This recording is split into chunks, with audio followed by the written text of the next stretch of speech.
everyone, welcome back to my 30 Days of Autism Acceptance series. The prompts were made by Autie-Jake on Tumblr. A link to his blog will be in the description as always. Today's prompt is on the topic of special interests, so I apologize in advance since it's probably going to be a bit of a longer one and probably have a lot of info dumping. So the prompt is, talk about special interests. What does having special interests mean to you? Talk about your current special interests or talk about past special interests. What's the most unusual special interest that you've had? So I'll start off by talking about what special interests are and what having them means to me, just so that there's a bit more context once I get into my info dumping and talking about what mine are too. Having special interests is one of the more common traits in autism. As I've explained before in a past video, it's a whole spectrum of traits that differ from person to person. But this is one of the most universal ones. Every other person on the spectrum that I've ever interacted with has had at least one special interest. A special interest is something that you really love and brings you untold amounts of joy. It could kind of be described as being obsessive, but I know that there are people on the spectrum who don't like using that word to explain what a special interest is because it can carry negative connotations, as obsessions are generally seen as unhealthy and bad things, but our special interests are important to us. They kind of give us a lens to examine the world through in some ways. They make us happy. We can spend hours doing research on them and interacting with them and never get bored. Some people only have one special interest. Others have many. Sometimes a special interest will be replaced by a different one over time. Sometimes we keep the same ones forever. They can get ranked in importance if you have multiple.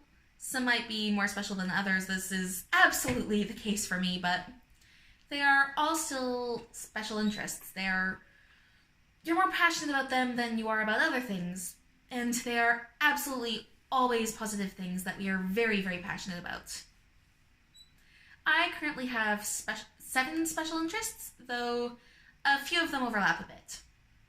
They are J.R.R. Tolkien, Les Miserables, which, yes, that's where I got my username from, and it is my username for pretty much everything, I will admit that. Musical theater, fantasy, dragons, Star Wars, and languages. Obviously, the Tolkien, dragon, and fantasy ones overlap, as do Les Mis and musical theater, and languages actually tie in with the fantasy and the musicals pretty well as well. I do count them all as being a bit separate though, because with Les Mis, it's not just the musical, though I will admit to having both the 10th and 25th anniversary concerts on DVD, seeing it live twice, and having 13 cast recordings in 5 languages, with more on the wish list, and I would absolutely see it again in a heartbeat given the chance. Especially if my favorites are in the cast. I do also have a manga adaptation of the book, as well as 2 copies of Victor Hugo's Brick. They are... This is the proof. This one was red and black, like my favorite colors, and also the song in the musical, so it was absolutely necessary. But yeah, they're both Les Mis. And I love them both equally. In the same way, I can divide up Tolkien, fantasy, and dragons. I love anything to do with the fantasy genre. And yes, that includes Game of Thrones. I am super ace, but I can't wait for season 8 of Game of Thrones. Even if the show does have some content, because fantasy and also dragons. But, of course, as great as Dany and her dragons are on their own, George R.R. Martin's world building and plot development and all of that stuff is absolutely fascinating, and I love it. That's also part of what I love about Tolkien and Middle-earth, but I count Tolkien as separate because he, as an individual, had a very fascinating life and was just an amazing linguist. And I have very much been enjoying reading a biography on him. It's over on my bookcase over there. I don't want to reach for that one at the moment. Otherwise, I would show it to you. I might actually show it to you later. Who knows? Where was I? Also, dragons. they are also separate because they are super awesome, and it's not just the general fantasy world dragons I'm into, but like every culture has different views on dragons, and there are so many different types of dragons. They're all just so cool. I love them. Like, for example, the cockatrice. It's like half snake, half chicken, and it pulls a Medusa on you and turns you into stone by staring at you. And it's a dragon. I really like dragons. They are so cool. So, out of all of my current special interests, Tolkien has been one the longest, since around summer 2009. It started off with me just really loving the Peter Jackson Lord of the Rings films, and next thing I knew I was writing fanfics, trying to teach myself Sindarin, which is one of the Elvish languages that Tolkien invented. It's the one that is most used in the films. Quenya, or High Elvish, is mostly spoken in Valinor, which is where all the elves are leaving Middle-earth for, and also memorizing lines in the movies. I have lost count of the amount of times I have watched the entire trilogy in the extended version, and I have no desire to ever go back to the theatrical versions. That would just be wrong now. And I do also have many of the books, and yeah, I'm gonna...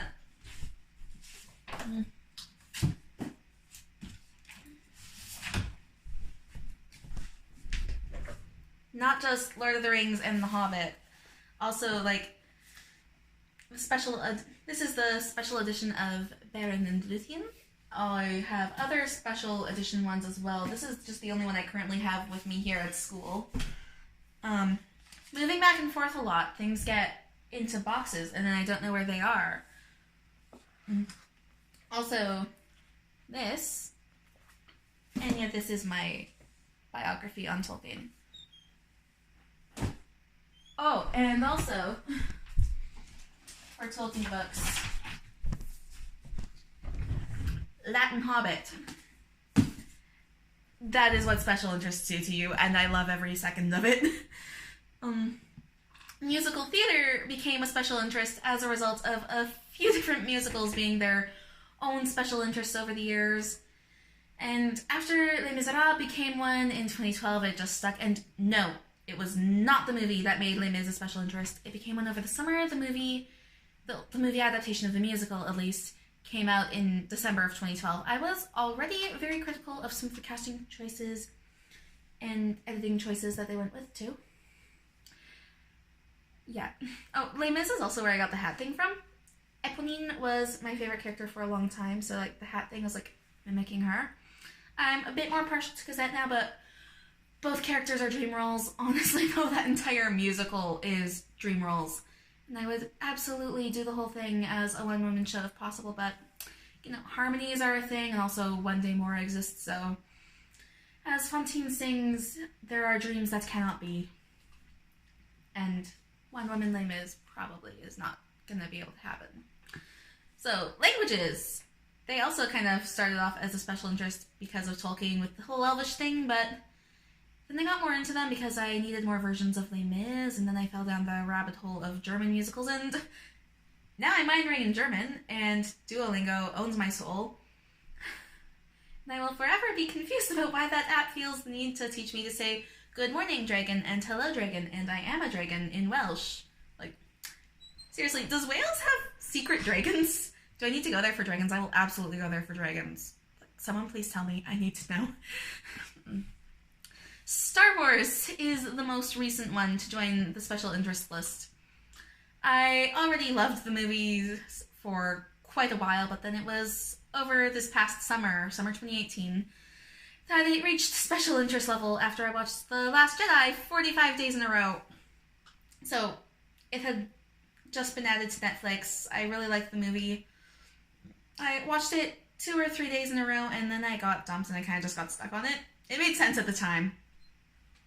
So, obviously the porgs are a thing, and they are beautiful. They're so obviously a cutesy marketing thing to sell toys, and it is so stupid, and I am so here for it.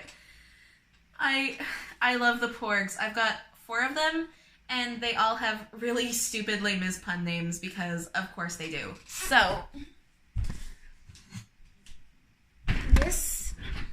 this beauty right here is Marius Porgmercy. He was my first porg. Technically, he is a mug, but I don't use him as one because I am a complete klutz, and I don't want to break him, which I totally would do if I tried to use him as a mug. So I'm going to go put him back where he belongs. You can sit there. And this one is Cosette Fauche le Porg. She talks and flaps her wings and is fluffy, and I love her. Like, best thing ever. I love it. So, you can sit here with my books. This is Angel Porg. He is tiny and squishy, and he would totally build a barricade just like Enjolras from Les Mis. So cute. And this one is my newest porg, Jean Porg Jean. He was an early birthday present from one of my best friends, and he is super cuddly, and I love him. I love all my porgs. They hang out generally with my stuffed dragons and cats. I'm not going to grab the dragons right now, so don't worry. So, past special interests include the Warriors series by Aaron Hunter. I still own a lot of the books. The only reason it stopped really being a special interest is because I started university and had neither the time nor money to keep up with the series anymore. It's still going, I think. But every book I bought in the series before then, I still have. So there's a very good chance that that one could resurface. I feel so sorry for my wallet already just thinking about that. Phantom of the Opera and Wicked have also been special interests over time, kind of as little precursors to Les Mis and musical theater as a whole. Doctor Who was one in high school. Still love Doctor Who. 13th Doctor is fantastic. I love her.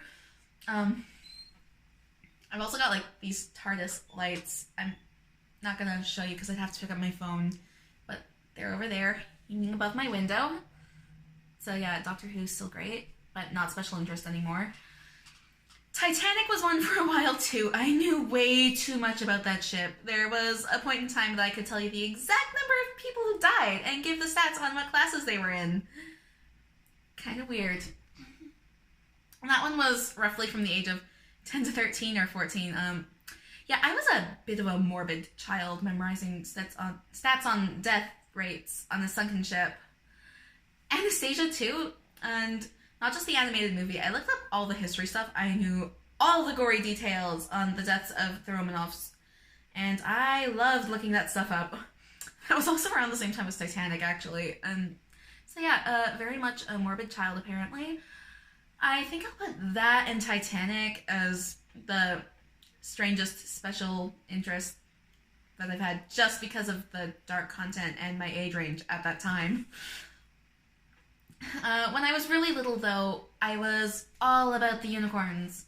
Also regular horses, but mostly unicorns. To the point that when I was about 4 years old, I told my mom that I wanted to be a unicorn when I grew up. The Last Unicorn, of course, was my favorite movie, and I still have a copy of the movie just over there. I'm not gonna grab it. I totally grabbed the Tolkien books, but I'm not gonna go grab my movie. And also have a copy of the book, and actually have the book right here. Still love it. And I also recently acquired The Lost Journey, which is kind of a first edition type thing. Well, no, not edition. First draft type thing. So very, very different from the actual published book that everyone's familiar with. Like, Unicorn Travels with a Demon? I love it, though. They're very different, but I absolutely adore both versions of the story. I kind of almost wish that this had more chapters in it, so I could know how it would have ended, but it's fine. I still love them both. So, that's actually part of what got me started on my love of fantasy, which of course evolved into its own special interest as well over time. By the time I was 7, I was already developing my own fantasy world, and some of the details of that have stayed the same even now, years later, for the books that I'm currently working on and mentioned back in my first video. So yeah, the passion that comes with my special interests is something that I absolutely love to feel. And it's one of the things about me that my friends or classmates usually tend to comment on. The fact that I care so much about things that matter to me is actually one of the things that I value the most about my special interests. Like, the fact that I can be so passionate about them, it's great because it's fun and unique and a part of my identity, so it's part of what makes me me. I could go on and on about them for hours, and, well, that tends to annoy some people. The right people will always care and be glad to talk about them or listen. And I absolutely will go on about them for hours here too one day.